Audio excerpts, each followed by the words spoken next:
अलंकापुरी पुण्यभूमी पवित्र, जिथे नांदतो ज्ञानराजा सुपात्र. जया आठविता महापुण्यराशी, नमस्कार माझा सद्गुरु श्री ज्ञानेश्वरांसी. ओम नमो भगवते वासुदेवाय. श्री गणेशाय नमः. श्री ज्ञानेश्वरी अध्याय 13, भाग 6. सर्प, बीळ, योद्धा, हत्यार किंवा कृपण आपला ठेप जसा कधी विसरत नाही, किंवा एकुलत्या एक बाळाचे आई जसे वर पडून प्राणापलीकडे रक्षण करते, किंवा मधमाशी जसे मधाचे रक्षण करते.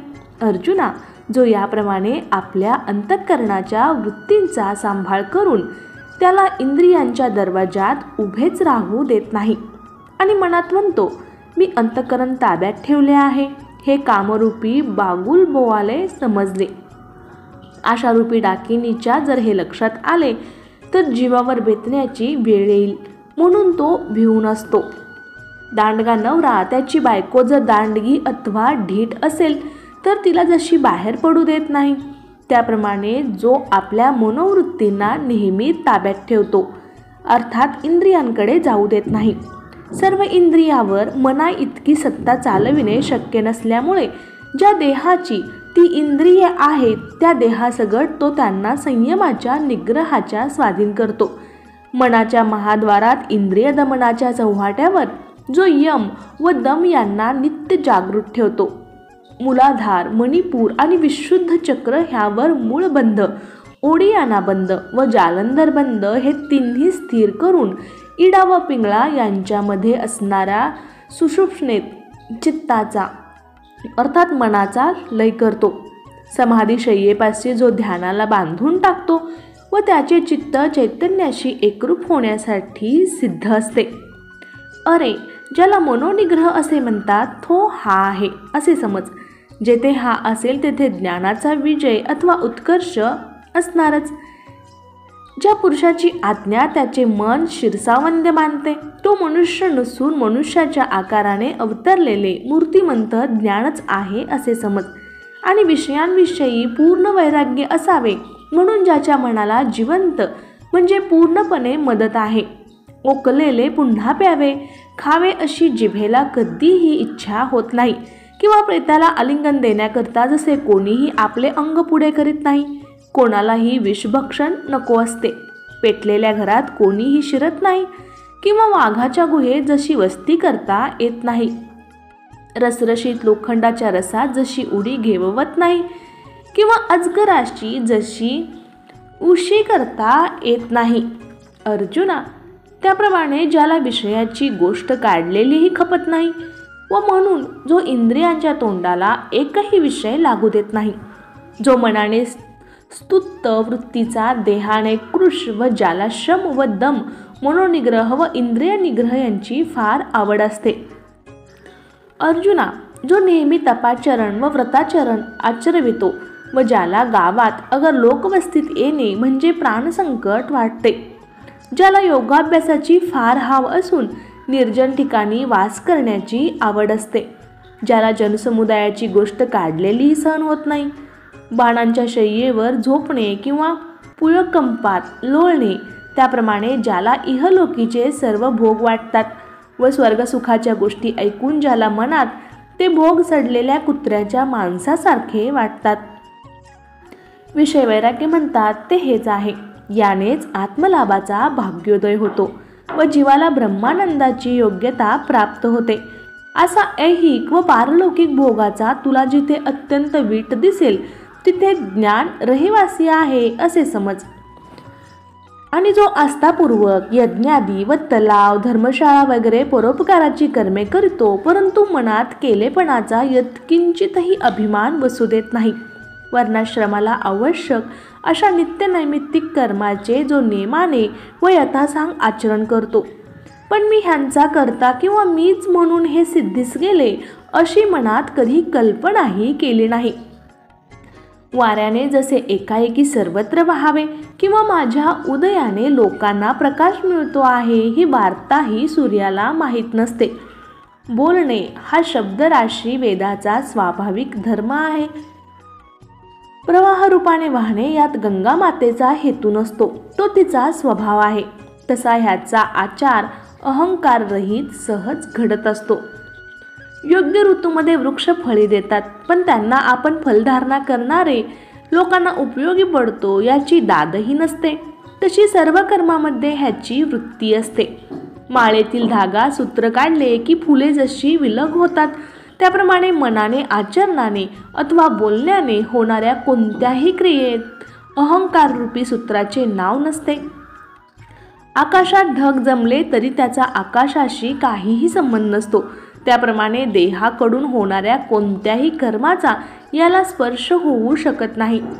दारू प्यालेल्या धुंद झालेल्या माणसाच्या अंगावरचे वस्त्र किंवा बाहुलीच्या हातात दाखविलेले शस्त्र किंवा वाहन म्हणून योजना केलेल्या बैलावरील शास्त्र यांचा त्या गोष्टींशी जितका संबंध असतो, अर्थात त्यांना त्याचा गंधही नसतो, त्याप्रमाणे मी म्हणून कोणी देहदारी आहे ही ज्याला आठवणही नसते, ही निरहंकारिता जाण. ही संपूर्ण लक्षणे जिथे दिसतील तिथे ज्ञान नांदत असते. याविषयी शंका घेण्याचे मुळीच कारण नाही. जन्म, मृत्यू, म्हातारपण, दुःख, रोग, मल यांचा स्वतःशी काहीही संबंध न मानता जो दुरून त्यांना केवळ साक्षी असतो, मांत्रिकाने भूतेखेते योग्याने सार्वजनिक उपद्रव व गवंड्याने ओळंबा वगैरेचा जसा आगाऊ बंदोबस्त करावा, तशी त्याच्या या साक्षीत्वाची दृष्टी होय. सर्प जन्मांतरीचे वैर विसरत नाही, त्याप्रमाणे गेलेल्या जन्मांचे दुःख ज्याच्या मनात सतत जागे असते. डोळ्यात वाणूचा कण सोसत नाही, जखमेत काठा सहन होत नाही, त्याप्रमाणे जन्मकाळाचे दुःख जो कधीही विसरत नाही आणि म्हणतो, मी घाणीत प्रवेश केला, तेथून मूत्रद्वारे बाहेर पडलो, अरे रे, स्तनावरील घाम वगैरे किळसमाने पदार्थ मी चाटले. अशा प्रकारे जन्माला येण्याचा ज्याला वीट आला आहे व ज्यामुळे हे जन्ममृत्यू माझ्या मागे लागले ते मी पुन्हा करणार नाही असे जो म्हणतो व जुगारी जसा आलेला पराजय फेडण्यासाठी सावधपणे डाव खेळतो किंवा वडिलांचा घात केलेलाचा सूड घेण्यासाठी जसा त्याचा मुलगा टपलेला असतो व कोणी एखाद्याने आपल्याला मारले असेल तर तो मागील सूड घेण्यासाठी वाट पाहत असतो, त्याप्रमाणे जो काळजीपूर्वक जन्माचा सूड घेऊ पाहतो, संभविताला जसा अपमान सहन होत नाही, त्याप्रमाणे आपण जन्माला आलो याची खंत ज्याच्या मनातून जात नाही आणि आज नाही तर उद्या केव्हा तरी मृत्यू खास येणार हे जाणून जो त्याबद्दल आजपासूनच सावध आहे, मध्ये फार खोल पाणी आहे असे समजताच पोहणारा मनुष्य जसा नदीच्या अलीकडच्या तीरावरच काचा मारून तयार असतो किंवा रणांगणावर जाण्यापूर्वी जो आपले अवसान चोखून व सांभाळून असतो, अथवा घाव पडण्यापूर्वीच जो ढाल पुढे करतो, उद्या धोका आहे हे जाणून मनुष्य जसा आजपासूनच सावध असतो किंवा जीव जाण्यापूर्वी जशी औषधांची धावाधाव करतात, नाहीतर जळत्या घरात सापडलेल्या जशी विहीर खणणे शक्य नसते तशी गत होते किंवा डोहात धोंडा पडला असता तो जसा सरळ तळ गाठतो, त्याप्रमाणे जो या संसार सागरात बुडाला तो मेलो रे मेलो म्हणून ओरडत गेला तरी तिथे ती बोंब ऐकणारा तरी कोण आहे. म्हणून बलवान शत्रूंशी ज्याचे हाडवैर असेल त्याने जसे अहोरात्र आपले हत्यार परजून सावध असले पाहिजे. लग्नाला आलेली कन्या प्रत्यक्ष लग्नापूर्वीही परक्याचे धन अशी भावना असते किंवा सर्व कर्मसन्यास करून संन्यासी जशी देह पडण्याचीच वाट पाहत असतो, त्याप्रमाणे प्रत्यक्ष मरण येण्यापूर्वीच जो मृत्यूबद्दल विचार करून तयार असतो किंवा ज्याप्रमाणे या जन्मातील विचारानेच ज्याची जन्मशंका निवारण झाली आहे व जो या मनुष्य देहाच्या मृत्यूने पुढे येणारा मृत्यू नाहीसा करतो, पण आपण जन्मक्षयातीत अशा स्वरूपाने तो उरतो. अशा रीतीने ज्याच्या अंतःकरणात जन्म मृत्यू हे काठ्यासारखे सलत राहतात, त्याच्या ठिकाणी खरोखर ज्ञानाची काहीच उणीव नसते आणि त्याचप्रमाणे म्हातारपण येण्यापूर्वीच तारुण्यातच जो असा विचार करतो व आज पुष्ट असणारे हे शरीर उद्या म्हातारपणी वाळलेल्या भाजीप्रमाणे होईल असे म्हणतो. दुर्दैवी माणसाचा धंदा जसा आपोआप बसतो तशी या हातापायांची स्थिती होईल. किंवा मंत्र्या वाचून राजा जसा बलहीन असतो तसे हे शरीर बलहीन होईल. फुलांच्या सुवासाच्या भोगासाठी ज्या नाकाचे प्रेम गुंतलेले असते ते नाक उंटाचा गुडघा जसा असतो त्याप्रमाणे विद्रूप व वास घेण्यास असमर्थ होईल. ओढाळगुराचे पाय आषाढ महिन्यात जसे कुहा रोगाने सडतात ती दशा माझ्या शरीराची होईल. कमळाशी स्पर्धा करणारे हे डोळे पिकलेल्या पडळासारखे निस्तेज होतील. भुवया वाळल्या सालीप्रमाणे खाली डोळ्यावर लोंबतील व अश्रूंच्या पाण्याने ऊर छाती कुजेल. जसे बाभळीच्या झाडावर फिरणारे सरड बाभळीचे खोड तोंडातील चिकट पदार्थाने गिरबडून टाकतात त्याप्रमाणे लाळेने तोंड चिकट होऊन जाईल. स्वयंपाकाच्या चुलीपुढे काखेत उष्टे पाणी वगैरे साचून जसे दुर्गंधीयुक्त बुडबुडे उसळतात तसे नाक नेहमी बरबटलेले असेल. ज्या तोंडाचे ओठ मी विड्याने रंगवतो व ज्यातील दात हसताना दाखवितो व ज्या तोंडाने मी चांगले सुंदर बोलतो त्याच तोंडाला म्हातारपणी कफाचा लोंढा येईल आणि या दाढा दातासकट उखडून जातील. कर्जात बुडालेला शेतकरी किंवा पावसाच्या वर्षावाने जशी एकदा गुरे बसली म्हणजे ती उठत नाहीत त्याप्रमाणे जीभ चलनवलन रहित होते. गवताची कुसे जशी वाऱ्याने डुलतात त्या कुसाप्रमाणे दाढीच्या केसांची स्थिती होते. आषाढ महिन्यातील पावसाने पर्वताची शिखरे जशी पाझरू लागतात त्याप्रमाणे तोंडातून व दातांच्या खिंडीतून लाळ गळू लागेल. वाचा बोबडी कान बहिरे व हा देह म्हाताऱ्या माकडासारखा होईल. शेताच्या कडेचे गवताचे बाहुले जसे वाऱ्याने डोलते तसा सर्व शरीराला कंप भरेल. पायात पाय घोटाळतील हात वाकडे होतील अशा प्रकारे सर्व शरीर सौंदर्याची दशा होईल. मलमूत्राद्वारे फुटक्या भांड्यासारखी होतील व हा म्हातारा मरो असे दुसरे लोक नवस करू लागतील. माझी ही अवस्था पाहून जग थुंकेल, मृत्यू लांबेल व सोयरे धोयरेही मला कंटाळतील. बायका मला भूत म्हणू लागतील, मुले घाबरतील, किंबहुना सर्वांना माझी किळस येईल अशी दशा होईल. खोकल्याची उबाळ येऊन त्याने रात्री शेजारी पाजारी जागे झाले म्हणजे किती दिवस हा म्हातारा छळणार कळत नाही असे म्हणतील. तरुणपणात ही म्हातारपणाची वार्धक्याची लक्षणे मनात आणून नको रे हा भोग असे विटून कंटाळून तो म्हणतो हे वय भोग भोगता भोगता पुढे ही दशा होणार आहे, मग त्यातून हिताचा मार्ग कसा निघणार. म्हणून असा बहिरेपणा येण्यापूर्वी सर्व हिताच्या गोष्टी ऐकून घ्याव्यात व पांगळेपणा येण्यापूर्वी जिथे जावयाचे देवस्थान तीर्थे वगैरे ठिकाणी असेल तिथे जाऊन यावे. जोपर्यंत दृष्टी चांगली आहे तोपर्यंत तिकडे पाहावयाचे आहे तिकडे पाहून घेतो आणि वाचा बंद होण्यापूर्वी शुभाषिते पाठ करून ठेवतो. हात लोळे होणार हे पुढचे आजच दिसत आहे म्हणून हातांनी दानादी सर्व चांगली कामे करून टाकतो. अशी अवस्था पुढे येईल त्यावेळी मन वेडे होईल तेव्हा त्याच्या आधीच तो शुद्ध आत्मज्ञानाचा विचार करून ठेवतो. चोरांनी लुबाडण्यापूर्वीच आपली संपत्ती दूर करावी किंवा दिवा विझण्यापूर्वीच झाकापाक करावी.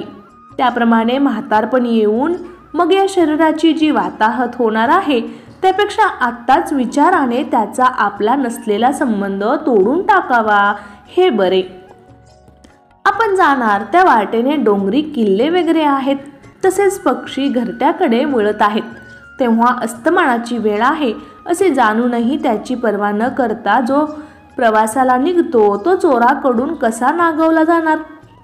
त्याप्रमाणे पुढे म्हातारपणा आहे व त्या अवस्थेत काहीही पुरुषार्थ होणे शक्य नाही, ते फुकट जाणार. असा ज्याने पूर्वतायात विचार करून विचाराविषयी सावधगिरी बाळगली आहे तो ज्ञानवृद्धत्वामुळे खरोखर शतवृद्ध 100 वर्षाचा का म्हणू नये. एकदा झाडलेल्या तिळाच्या बोंडात पुन्हा झाडल्यावर त्यात काय सापडणार. तसा मोठा अग्नी असला तरी जळून राख झाली आहे, तिला कसा जाळणार. म्हणून म्हातारपण येण्यापूर्वीच त्याची जाणीव ठेवून जो सावध राहिला तो वार्धक्याच्या तावडीत जात नाही. अशांच्या ठिकाणीच ज्ञान आहे असे जाण. नाना प्रकारच्या रोगांनी जोपर्यंत शरीर ग्रासले नाही तोपर्यंत त्या आरोग्याचा योग्य कार्याकडे ज्याने उपयोग करून घेतला, किंवा जी उंडी एकदा सापाच्या तोंडात सापडली होती ती सापडल्यावर जसा शहाणा मनुष्य फेकून देईल, त्याप्रमाणे ज्या पदार्थाच्या वियोगाने दुःख, शोक व संकटे उत्पन्न होतात त्या पदार्थावरील प्रेम सोडून देऊन सुखाने उदासीन वृत्तीत राहावे आणि ज्या ज्या योगाने पदरात दोष येतील अशी कर्मेंद्रियांची विषयाकडील तोंडे त्यात नियमांचे धोंडे घालून बंद करतो. अशा प्रकारची वागण्याची ज्याची हाटोटी आहे तोच ज्ञानसंपत्तीचा स्वामी असतो. आता हे ज्ञान कोठे नांदते याचे आणखी एक अलौकिक लक्षण सांगतो. अर्जुना, नीट ऐक. एखादा वस्तीला येणारा वाटसरू त्या जागेबद्दल जसा उदासीन असतो त्याप्रमाणे काही काळ मुक्कामाचे हे ठिकाण आहे अशा बुद्धीने जो स्वतःच्या देहाबद्दल उदासीन असतो, अथवा वाटेवरून जाताना मध्येच असणाऱ्या झाडाच्या सावलीवर जशी वाटसरूंची आस्था नसते त्याप्रमाणे ज्ञानी पुरुषांच्या स्वतःच्या घरावर प्रेम नसते.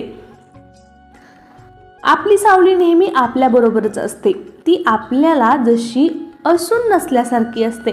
त्याप्रमाणे स्वतःच्या पतीबद्दल जो किंचितही आसक्त नसतो व स्वतःच्या मुलाबाळांना तो वस्तीला आलेल्या वाटसरूप्रमाणे मानतो, अथवा झाडाखाली बसले गुरासंबंधी झाड जसे उदास असते तसा तो उदास असतो.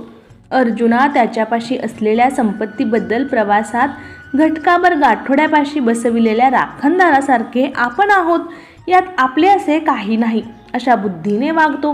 किंवा पिंजऱ्यातील पोपट स्वतःचे बंधन ओळखून जसा आतल्या आत त्याचे व्यापार चालतात त्याप्रमाणे वेदाज्ञेचे उल्लंघन करणे त्याच्या मनातही येत नाही असा तो तिला भिवून असतो.